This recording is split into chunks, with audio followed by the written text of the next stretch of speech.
Good morning students. अब हम exercise करेंगे 3.3। ठीक है, तो एक्सरसाइज में फर्स्ट मैं सारे क्वेश्चंस नहीं करूंगा, कुछ क्वेश्चन छोड़ दूंगा, कुछ करूंगा। ठीक है, जैसे फर्स्ट 4 क्वेश्चन एक जैसे ही हैं, एक ही आइडेंटिटीज पे यूज करने हैं हमें उनमें, तो हमें उनमें से मैं एक क्वेश्चन करूंगा बस, बाकी आप कर दोगे। सेकंड में थर्ड 5th क्वेश्चन करूंगा इस तरह से। तो यहाँ पे मैं सेकंड क्वेश्चन कर रहा हूँ और सेकंड क्वेश्चन के बाद 5th क्वेश्चन करूंगा। ठीक है, तो सेकंड क्वेश्चन आपके पास क्या है वो बोल के देखना है।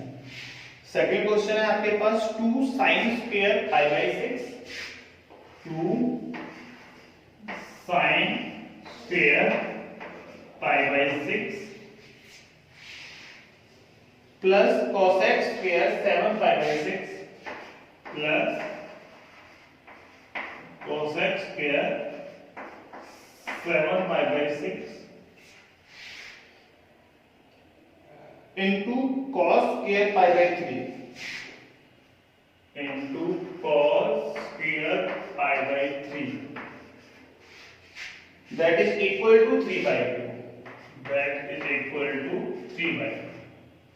फर्स्ट 4 क्वेश्चंस ऐसे ही करने हैं जैसे आप ये क्वेश्चन करोगे। ठीक है, तो हमें इसमें करना क्या है, इनिशियली हमने आइडेंटिटी की थी एंगल चेंज करने वाली। ठीक है, 90 इंटू इवन नंबर और odd number plus theta, 90 means pi by 2। ठीक है, तो पाई बाय 2 का इवन मल्टीपल है या ऑड मल्टीपल है ये चेक करना है। फिर साइन किस में चेंज होगा या चेंज नहीं होगा वो चेक, या कौन से क्वाड्रेंट में जाओगे, वो जो आइडेंटिटी की थी उनका यूज करना है पहले 4 क्वेश्चंस में। तो वो करते हैं, यहाँ पे देखो क्या करते हैं। जो 90 के अंदर वैल्यू है उस पे तो आपको पता ही है साइन की वैल्यू क्या है, cos की वैल्यू क्या है, तो उसमें से कुछ चेंज होना नहीं है। जैसे पहला ये पहली टर्म है इसकी, लेफ्ट हैंड साइड से मैं सोल्व कर रहा हूं इसे। Then 2 sin pi by 6, sin pi by 6, pi by 6 मान लो 10th में देखा है, पाई बाय 6 है, 30 डिग्री को पाई बाय 6 बोलते हैं क्योंकि 180 बाय 6 करके देख लो आप ऐसे। ठीक है, तो 30 आ गया। तो आपको क्या है यहाँ पे sin 30 की वैल्यू पता होनी चाहिए, पता होगी 1/2 और उसका ऊपर स्क्वायर है तो ये हो गया 1/2 और यहाँ पे स्क्वायर है तो मैं 1/2 को स्क्वायर लिख लूंगा ऐसे।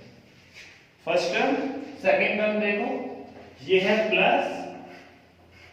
अब यहाँ पे है cosec स्क्वायर,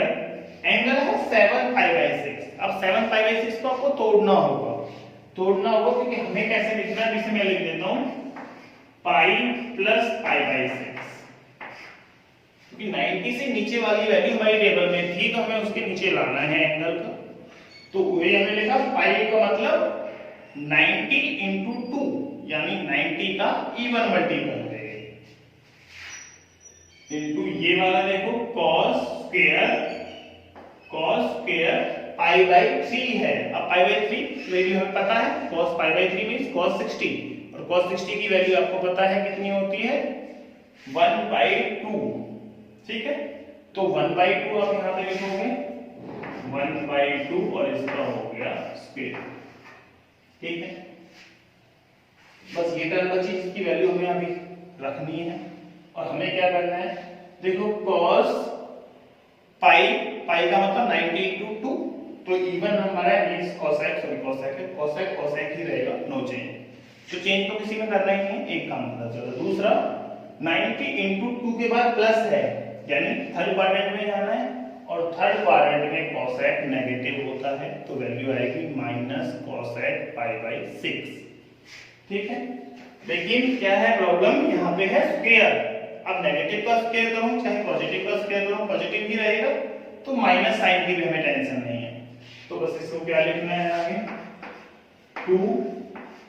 इंटू 1/2 का स्क्वायर कर रहा हूं 1/4 प्लस, क्योंकि ऊपर स्क्वायर है तो नेगेटिव का स्क्वायर प्लस ही रहेगा, प्लस ही दिया। ये बन गया आपके पास cosec स्क्वायर पाई बाय 6।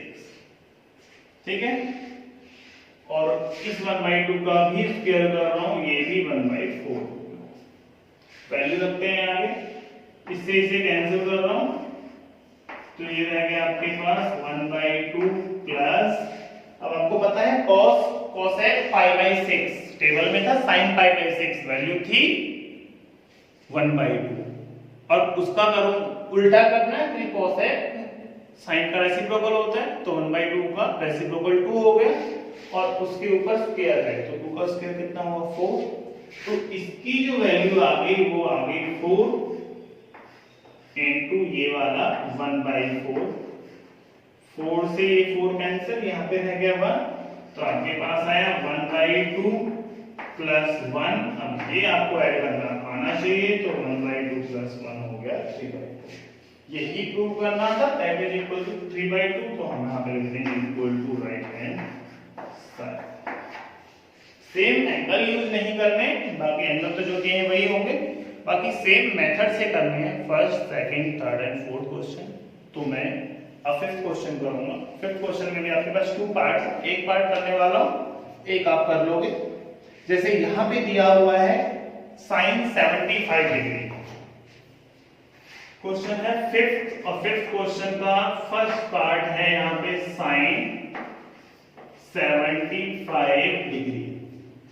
अब एंगल डिग्री में ही है तो हमें डिग्री में रहने में कोई प्रॉब्लम नहीं है डिग्री तो हमें पहले से आती है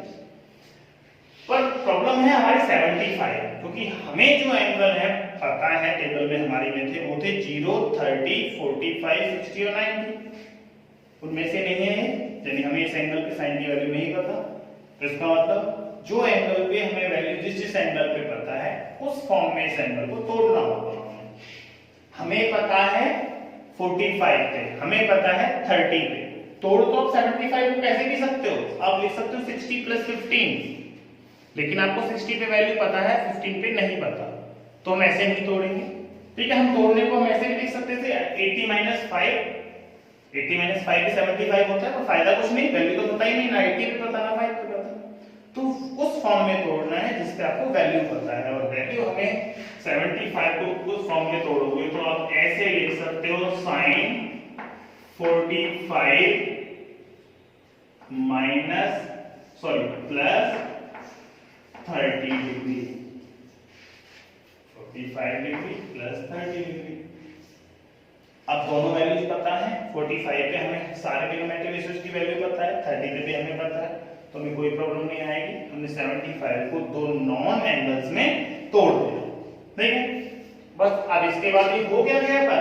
यहाँ पे इसको x मान लो इसको y मान लो तो ये sin x plus y वाली आइडेंटिटी हो जाएगी और sin x plus y sin x plus y इसकी आइडेंटिटी आपको लर्न होनी चाहिए sin x cos y minus cos x sin y ये ही सॉरी यहाँ प्लस है मैं माइनस की आइडेंटिटी लिख दी है प्लस करूंगा sin x plus y की आइडेंटिटी होगी sin x cos y plus cos x sin y हो गया बस x की वैल्यू यहाँ पे 45 रख दो और y की वैल्यू 30 रख दो क्वेश्चन सॉल्व हो जाएगा तो ये हो गया आपके पास sin x की वैल्यू 45 डिग्री प्लस y की वैल्यू 30 डिग्री और क्या आएगा सोल्व होके sin 45 cos 30 plus cos 45 sin 30 रखती वैल्यू अब आपको आगे जो वैल्यू टेबल में पता है वो पुट करो sin 45 की वैल्यू आपको पता है 1/√2 और cos 30 की वैल्यू आपको पता है cos 30 की क्या है √3/2 इधर cos 45 की वैल्यू अगेन 1/√2 और sin 30 की वैल्यू होती है 1/2 ठीक है एलसीएम ले लो इसका तो ये हो जाएगा √3 + 1/2√2 इससे आगे आपको क्या करना है नीचे रूट की वैल्यू नहीं छोड़नी है तो √2 से ऊपर मल्टीप्लाई √2 से नीचे multiply that is rationalisation of denominator वो आप कर सकते हो फिर वो पुराना टॉपिक है